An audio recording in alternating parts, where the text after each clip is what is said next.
Welcome aboard the Emirates airline. For your safety and comfort, we request that you remain seated at all times. Thank you and enjoy the flight.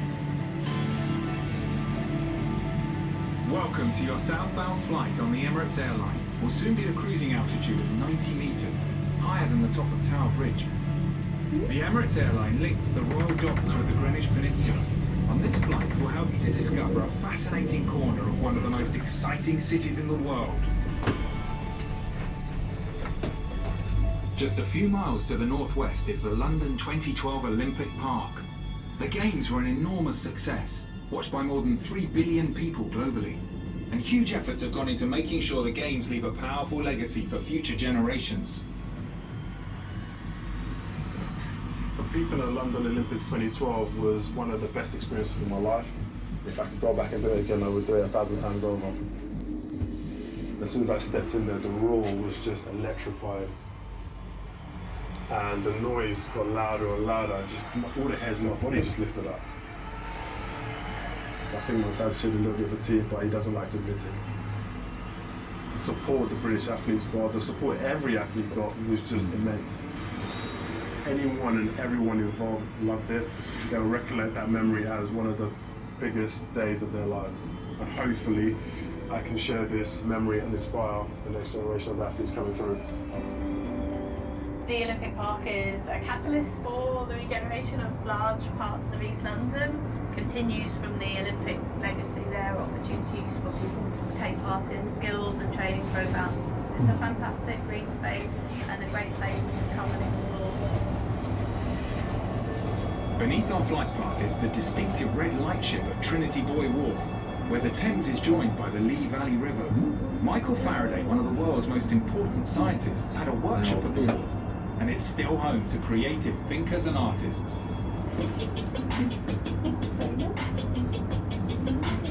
We're at the Park Regeneration's chain store in Trinity Buoy Wharf. Oh my gosh, we're so high.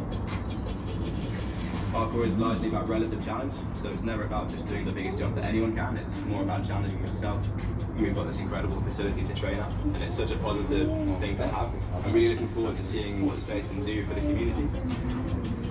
If you come from East India Station to here, there's all kinds of incredible installations, strange little pieces of street art, which kind of ties in quite well to parkour. Yeah, there's all sorts of weird and wonderful people doing interesting things down here. I made the fishing as a temporary measure, and then someone was asking about a commission for a circus, so I thought I'd knock it together just to show them what they could have. We've spent the last year really taking rubbish aircranes and trying to make saleable products. We made this rickshaw, which is obviously made from the fuselage. We're also making a DAB radio using the main thrust control, which is very exciting.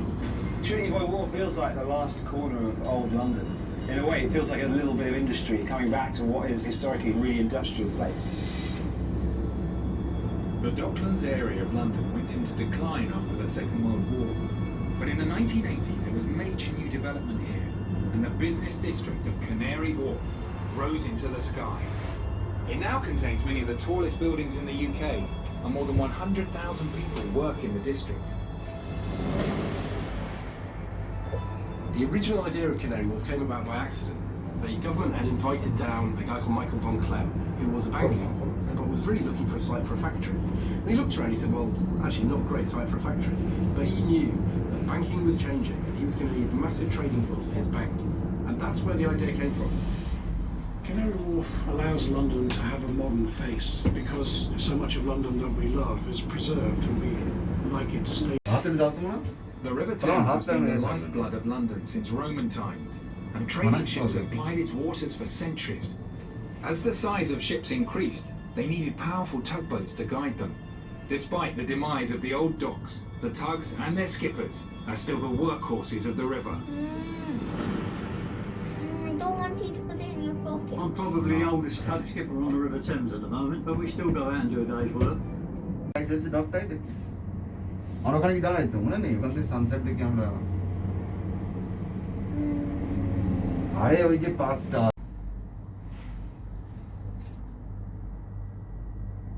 Can we go up and down like Mama said? It's something unpredictable, but in the end it's right.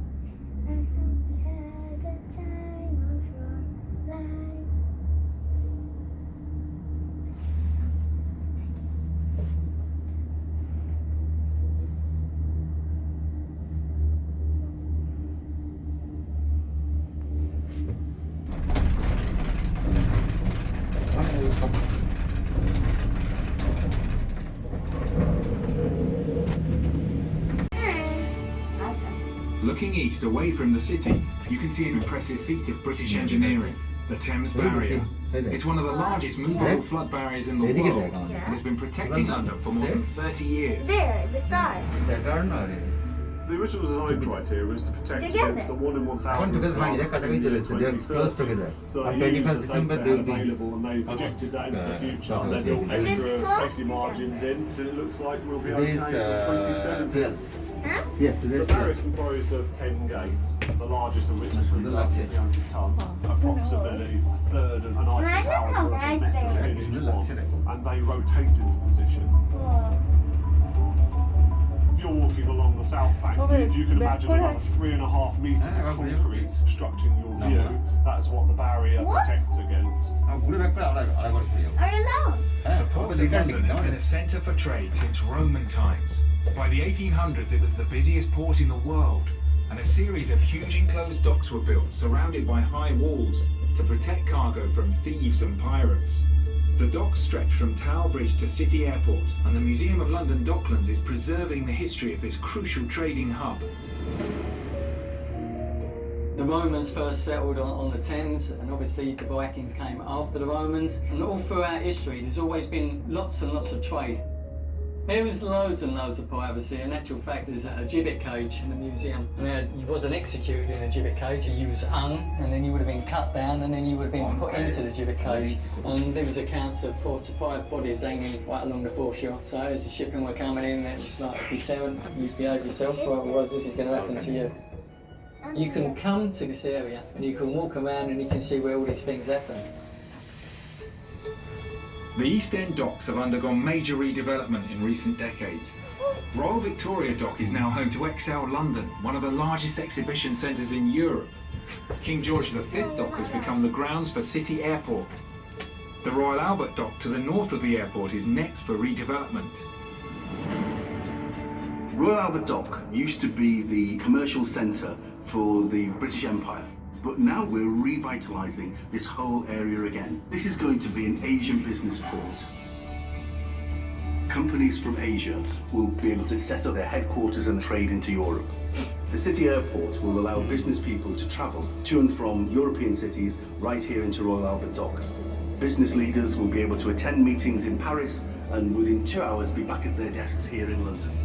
When this complex is finished, there will be 20,000 people employed in this area. And we'll be invigorating this area, we'll bring it alive again. It really is going to be very exciting. Down below, the River Lee flows into the Thames on its northern bank, after rising near Luton more than 40 miles away.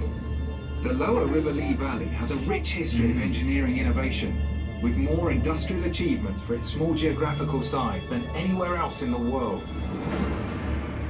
The history of this area, of course, has been about entrepreneurs and innovators. It was a group of entrepreneurs who built the Royal Docks. The Lower Lee Valley is where Michael Faraday did his electrical experiments.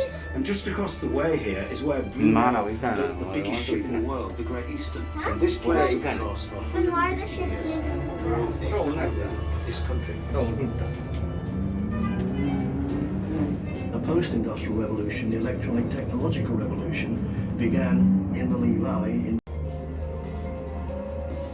This exhibition showcases existing technologies and innovation, and also it stimulates discovery. It tries to make people imagine how their city might look by the middle of this century.